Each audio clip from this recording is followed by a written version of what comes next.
नमस्कार मंडळी, मी रुपाली तुमचं पुन्हा एकदा खूप खूप स्वागत करते आजच्या एका नवीन ब्लॉगमध्ये. आय होप तुम्ही सगळे मस्त असाल आणि स्वतःची काळजी घेत असाल. तर इथे ना मी काल झाडांना पाणी टाकायला विसरली आणि झाडांची अवस्था बघा किती कोमेजली होती. सध्या तर आता गरमीचं प्रमाणही वाढलं आहे, उन्हाचं प्रमाण वाढलं आहे. त्यामुळे ना जर एक वेळ जरी झाडांना पाणी घालायचं स्किप झालं ना तर झाडांची लगेच ही अवस्था होते. तर मला खूप रिग्रेट वाटत होतं की मी काल का पाणी घालायला विसरली यांना.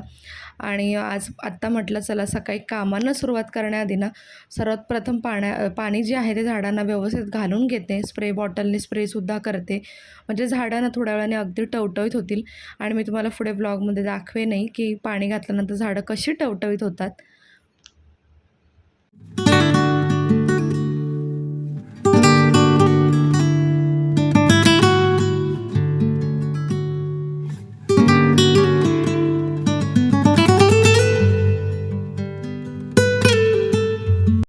तर आज आहे स्वामी महाराजांचा प्रकट दिन आणि त्यासाठी मला इथे त्यांची सेवा थोडीफार जी काही माझ्या इच्छेने आहे आणि मला पूजासुद्धा करायची होती. सकाळी ह्यांनी पूजा करून घेतली होती, पण हार ह्याने काही काढला नव्हता कारण त्यांची खूप घाई झाली सकाळी. आणि आता नवरात्रसुद्धा चालू आहे, त्यामुळे देवांना रोजच्या रोज फुलं वगैरे मी चेंज करत असते. देवांची अंघोळ वगैरे पहिल्या दिवशी व्यवस्थित अशी मी करून त्यांची मांडणी करून घेतली आणि आता अष्टमीलाच मग मी घट उठल्यानंतरच देवांची पूजा वगैरे करणार. तर इथे मी हार वगैरे जे आहेत ते वाहून घेतलेलं आहे देवांना आणि फुलंसुद्धा वाहिलेली आहेत. आणि त्यानंतर मग मी छोटीशी मांडणी करून जी महाराजांची सेवा मला करायची इच्छा आहे तर ती करेन. शक्यतो मी कधी पण देवाऱ्यामध्ये वगैरेच करते, म्हणजे गेल्या वर्षी मी देवाऱ्यातच केलं होतं, पण यावर्षी माझी इच्छा झाली की आपण खाली व्यवस्थित मांडणी करून अभिषेक करून पूजा वगैरे सगळ्या गोष्टी करूया. आणि मी कोणतंही स्वतःला ना हार्ड रूल लावून घेतलेला नाही आहे की देवांची मला अशा प्रकारे सेवा करायची आहे किंवा काय. मला स्वइच्छेने जे शक्य होतं किंवा मला यथाशक्ती जे जमतं तर मी तसंच करत असते. आणि मला असं वाटतं की आपली भक्ती ही ना सिम्पलच असावी, कुठेही कॉम्प्लिकेटेड किंवा शो ऑफ नसावा कुठल्याही गोष्टीमध्ये. तुम्हाला या बाबतीत काय वाटतं मला नक्कीच कॉमेंट सेक्शनमध्ये सांगा.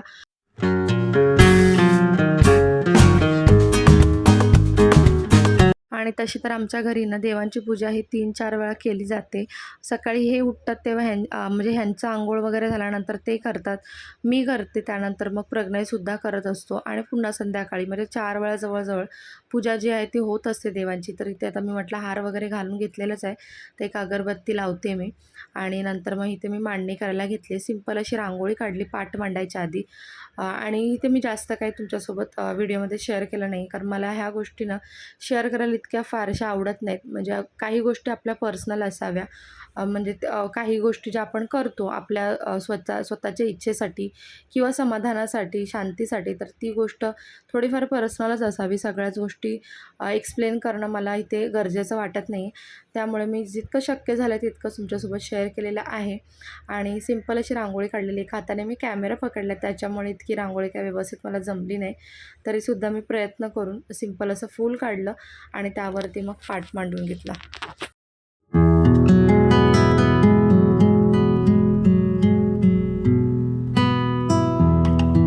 आणि जेव्हा पण आपण ना व्हाईट रांगोळी काढतो ना त्यावेळेला थोडंसं का असेना पण कलर त्याच्यामध्ये भरायचं, पूर्ण व्हाईट रांगोळी कधीही ठेवायची नाही. तर बघा अशी सिंपल मांडणी माझी झाली होती करून. आणि आता मी अभिषेक करायला घेणार आहे. तर इथे दह्याचा आणि हळदीच्या पाण्याचा मी अभिषेक करणार आहे महाराजांवरती. आणि त्यासोबत ना इथे श्रीसूक्त आणि पुरुषसूक्तसुद्धा वाचून घेतलेलं आहे. मी जसं सांगितलं की मी कोणतंही स्वतःला बंधन लावून घेत नाही सेवेमध्ये. मला जसं जमेल, जसं शक्य आहे, जसं यथाशक्ती शक्य होतं त्या गोष्टी मी करत असते. आणि नामस्मरणसुद्धा माझं चालू होतं. त्यानंतर मी आरती केली, ओवाळून घेतलं आणि सध्या मी अजून नैवेद्य वगैरे बनवला नव्हता, त्यामुळे माझ्याकडे एक फळ होतं, म्हणजे किवी म्हणून फळ होतं, तर तेच मी महाराजांना दाखवलं नैवेद्य म्हणून. आणि अशी बघा छान सिंपल अशी माझी पूजा झालेली होती. तर आता मी नाश्ता बनवणार आहे आणि नाश्त्यामध्ये ना आज मुगाचे डोसे आणि बटाट्याची भाजी बनवली. म्हणजे बटाट्याची भाजी छान अशी त्याच्यामध्ये फिल करून घेतली मुगाच्या डोशांमध्ये आणि वरून मस्त चीज ग्रेट करून बटर वगैरे तूप लावून मुलांना मी खायला दिलं. तर सिंपल असा नाश्ता होता. जेवणाचं आज काही नव्हतं इतकं, कारण हा नाश्ता इतका परफेक्ट होणार होता की फार काही जेवण मला करायला लागणार नव्हतं. तरीसुद्धा डाळ भात होताच. जर अगदीच कोणाला भूक लागली तर डाळ भात वगैरे आम्ही खाऊ. आणि मला क्लासेसलासुद्धा जायचं होतं, त्यामुळे थोडीशी माझी गडबडसुद्धा होती. आणि पटकन इथे मी स्वयंपाक जो आहे तो माझा आवरून घेतला नाश्त्याचा आणि मस्त एन्जॉय केले आम्ही डोसे. आणि मुलांना हे डोसे फार आवडतात, मलासुद्धा आवडतात आणि खूप जास्त पौष्टिक आहेत. तर पहिला डोसा मी इथे केला ना तर थोडासा तो चिकटला, कारण नेहमी पहिला डोसा ना माझा कधी कधी व्यवस्थित होत नाही. आणि इथून वरून मी जे लावते ना तर ते तूप आहे, तेल नाही आहे. शक्य असल्यास मला ना मी बटर किंवा तूपच वापरते डोशांना कधीही करते तेव्हा. आणि बघा इथे मस्त क्रिस्पी असे डोसे होऊन जातात. आणि लवलोला क्रिस्पी आवडतात, प्रज्ञेला थोडेसे नरम आवडतात आणि मलासुद्धा क्रिस्पी आवडतात. तर आता हा सगळा नाश्ता आवरून घेते पटकन, आणि त्यानंतर मग बाकीची जी काही कामं आहेत माझी तीसुद्धा आवरून घेणार आहे.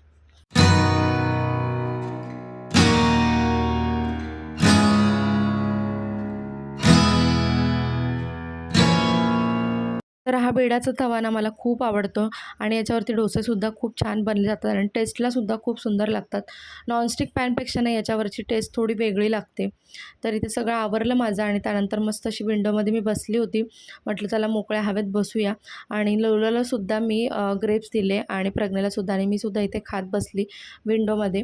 आणि स्वयंपाक जो आहे म्हणजे नैवेद्य वगैरे स्वामींना दाखवायचा आहे पुरणपोळीचा, तो मी संध्याकाळी करणार आहे. सो त्यामुळे इथे निवांत होतं. आणि ते निवांत बसले होते, झाडांकडे लक्ष गेलं तर बघा किती मस्त अशी टवटवीत झाडं झाली होती.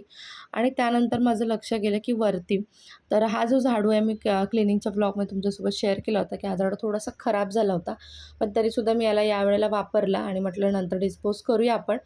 आणि सडनली माझं लक्ष गेलं की कावळे जे आहेत ना ते या झाडूमधून जे काही त्याचे फर होते ते काढून काढून नेत होते. आणि मला ते खूप भारी वाटलं. म्हणजे त्यांचं घरटं बांधण्याची तयारी चालू असणार मे बी. आधी एक कावळा आला, त्यानंतर दुसरा आला. मग म्हटलं असं काय होतं की दोन्ही कावळे सारखे येतात विंडोमध्ये. मग माझं लक्ष गेलं की हे बा की ते फर जे आहे ते झाडूचं काढून नेतात. ते बघा इथे बघू शकता तुम्ही, हे फर काढून नेतात आणि मला ही छान गोष्ट वाटली. तर म्हटलं चला आपण ही गोष्ट कॅमेऱ्यामध्ये टिपून घेऊया. आणि आपली झाडू का असेना, आपल्या कुठलीही गोष्ट का असेना पक्ष्यांच्या कामी आली, त्यांचं घरटं बनण्यासाठी ती कामी आली, ह्याचं खूप समाधान वाटलं. तर लोलो झोपल्यानंतर इथे संध्याकाळी मी मठातसुद्धा जाऊन आली आणि आज मठात गर्दी होती. त्यामुळे म्हटलं संध्याकाळी अगदी उशिरा नको, आधीच जाऊन येऊया. आल्यानंतर मग मी स्वयंपाकाला सुरुवात केली. आज थोडंसं माझा ना बीपीचा प्रॉब्लेम झाला आहे. बीपी लो झाला आहे, त्याच्यामुळे सिंपल असा मेनू ठेवलेला आहे. तर पुरणपोळीचा नैवेद्य दाखवणार आहे आणि त्याचबरोबर मसाले भात आणि बुंदीचा रायता, पापड वगैरे या सगळ्या गोष्टी करणार आहे. पुढे काय मी ब्लॉग शूट केला नाही, जसं मी म्हटलं की माझी तब्येत थोडीशी डाऊन होती आणि पुरणपोळी आधीसुद्धा तुमच्यासोबत शेअर केलेली आहे. त्यामुळे आजचा व्लॉग जो आहे तो मी इथेच एंड करते. आय होप तुम्हाला आवडला असेल.